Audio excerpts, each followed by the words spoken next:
एक बार की बात है। टूनी चिड़िया और कालू कौवा दोनों एक नए जंगल आए होते हैं और दोनों ने एक एक पेड़ पर अपना घोंसला भी बना लिया होता है। लेकिन कालू कौवा थोड़ा घबराया होता है। टूनी चिड़िया, ये जंगल हमारे लिए नया है। हम कैसे दाना और पानी ढूंढा करेंगे? इस जंगल से तो मैं भी वाकिफ नहीं हूँ। हम कैसे जी पाएंगे? कौवे भाई, आप तो ऐसे ही घबरा रहे हैं। हम अपने मेहनत से खाना और पानी ढूंढेंगे और जिंदा रहने की पूरी कोशिश करेंगे। आप आराम करें, मैं आपके लिए दाना और पानी ढूंढकर लाती हूँ। और फिर टूनी चिड़िया खाना ढूंढने के लिए चली जाती है। टूनी उड़ती उड़ती काफ़ी दूर निकल जाती है। आखिर वो एक जगह पर रुकती है। वो इधर उधर देखती है, मगर उसे कुछ भी खाने को नहीं मिलता है। मैं कौवे भाई को तो तसल्ली दे आई, लेकिन मुझे यहाँ पर कहीं भी खाना नज़र नहीं आ रहा है। मैं तो ठीक हूँ, लेकिन कालू भाई कभी भी भूखे नहीं सोएंगे। हे ऊपर वाले, अब मैं क्या करूँ? पास ही में एक पक्षी बैठा ये सब देख रहा था और वो टूनी चिड़िया के पास आता है। आप नई हो इस जंगल में? हाँ, हम आज ही आए हैं। हमारे जंगल में सूखा चल रहा है, इसीलिए हम दोनों इस जंगल आ गए। आप अकेली हो? मेरा मतलब है कि आपके साथ और कोई नहीं है आपके परिवार से? नहीं, मेरे परिवार से कोई भी नहीं है।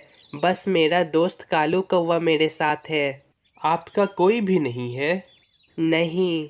अगर आप बुरा ना माने तो क्या आप मुझे बता सकती हो कि आपके मम्मा पापा के साथ क्या हुआ था? तो मैं बहुत छोटी थी जब एक दिन हमारे पापा हमारे लिए दाना लाने गए थे और एक शिकारी ने उन्हें मार दिया। और फिर मेरे पापा के जाने के बाद कुछ ही दिन मेरी माँ भी चल बसी। लेकिन आप तो बहुत छोटी थी, फिर आपने कैसे ये सब बर्दाश्त किया? क्या आपको मम्मा पापा की याद नहीं आती? बहुत रोई, मैं बहुत रोई माँ पापा के जाने के बाद। लेकिन फिर मुझे अपनी माँ की बात याद आई जो उन्होंने मरते समय मुझसे कही थी। बेटा, मुझे ऐसा लग रहा है कि ये मेरी आज आखिरी रात है। तुम अभी बहुत छोटी हो और ये दुनिया बहुत जालिम है। तुम्हें अपना ख्याल खुद रखना होगा। किसी से कोई उम्मीद ना रखना। अगर कभी मेरी याद आए तो चांद के तरफ देखकर मुझसे बातें कर लेना। और फिर ऐसा कहकर मेरी माँ इस दुनिया से चली गई। अरे, आप तो रोने लग गई। शायद मैंने ठीक नहीं किया आपसे माता जी के बारे में पूछकर। नहीं नहीं अजनबी पक्षी, मुझे तो बहुत अच्छा लगा कि किसी ने मेरी माँ पापा के बारे में पूछा। बस दिल भर आया, इसीलिए आंसू आ गए। अच्छा, मैंने सुना कि आप दाना ढूंढने के लिए आई हो। यहाँ दाने की कोई कमी नहीं है। यहाँ सब कुछ बहुत ज़्यादा है। मेरे साथ चलो, मैं तुम्हें बताता हूँ कि खाना कहाँ मिलेगा। अगर आप मेरी मदद कर दो तो ये कृपा दृष्टि होगी आपकी मुझ पर। आप ऐसा ना कहें, मुझे अच्छा लगेगा आपकी मदद करके। और मैं तो इस जंगल से पूरी तरह वाकिफ़ हूँ। मैं यहीं पर अपनी माँ के साथ रहता हूँ। बस मेरे पिताजी नहीं हैं। तुम्हारे पापा भी नहीं हैं? हाँ, मेरे पिताजी पिछले साल तेज आंधी में एक पेड़ से टकरा के मर गए थे। उस वक्त मैं बहुत छोटा था। ऐसा सुनकर टूनी चिड़िया बहुत उदास हो जाती है। चलें अब? हाँ चलो, कालू भैया भी बेसब्री से मेरा इंतज़ार कर रहे होंगे। और फिर वो दोनों वहाँ से चले जाते हैं। वो टूनी चिड़िया को थोड़ी दूर एक खेत के पास लाता है। यहाँ तो बहुत सारे अनाज हैं। सच में यहाँ दाने की कोई कमी नहीं है। लेकिन क्या यहाँ शिकारी भी हैं? आपको तो पता ही होगा शिकारी कब हमारा पीछा छोड़ते हैं, लेकिन हम सावधान रहते हैं। आप यहाँ से वापस चली जाओगी ना? हाँ हाँ अजनबी पक्षी, मैं वापस जा सकती हूँ। मुझे वापस जाने का रास्ता याद है। अच्छा, अब मैं चलता हूँ। माँ मेरा इंतज़ार कर रही होंगी। आपका बहुत बहुत धन्यवाद। मुझे आपसे मिलकर बहुत अच्छा लगा। क्या मैं आपका नाम पूछ सकता हूँ? टूनी, टूनी चिड़िया नाम है मेरा। और आपका? मेरा नाम भोलू चिड़िया है। ऐसा कहकर वो पक्षी वहाँ से चला जाता है और टूनी चिड़िया भी वहाँ से खाना लेकर चली जाती है। टूनी बहन, तुमने बहुत देर कर दी आने में। हाँ, मुझे दाना मिल नहीं रहा था और फिर एक अजनबी पक्षी ने मेरी मदद की। अब कालू दाना खा लेता है और फिर वो अपने घोंसले में आराम से सो जाता है।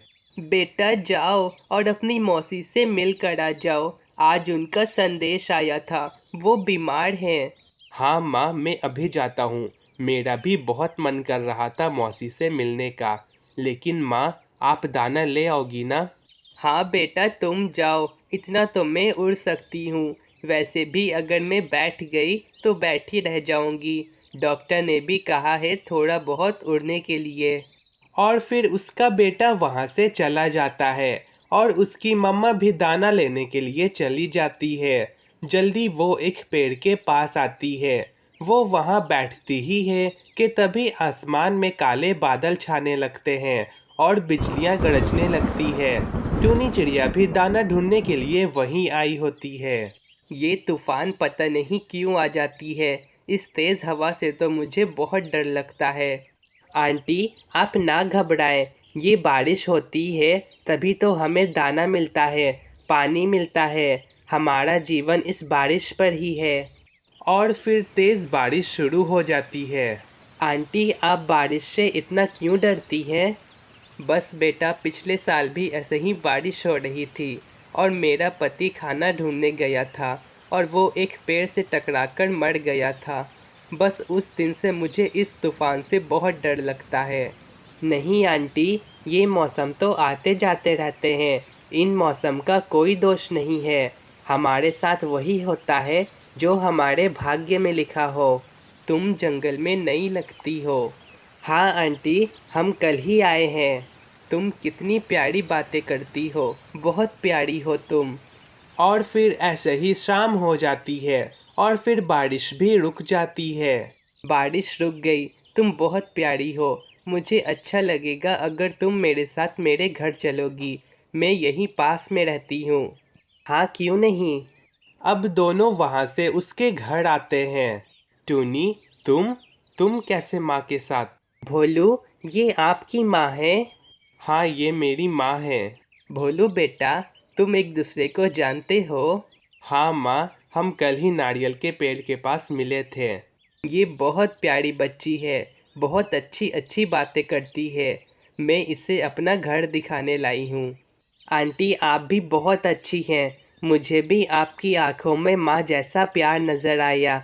अब मैं चलती हूँ, मेरा दोस्त मेरा इंतज़ार कर रहा होगा। और फिर टूनी चिड़िया वहाँ से चली जाती है। भोलू बेटा, ये चिड़िया मुझे बहुत पसंद आई। क्यों ना मैं इसे अपने घर की बहू बना लूँ? भोलू ये सुनकर शर्मा जाता है। मैं कल ही जाऊंगी और इसके माँ पापा से बात करूंगी। नहीं माँ, इसके मम्मा पापा नहीं हैं, वो अकेली है। और अब भोलू टूनी के बारे में सारी बात बताता है और अगले दिन दोनों टूनी चिड़िया के पास आते हैं।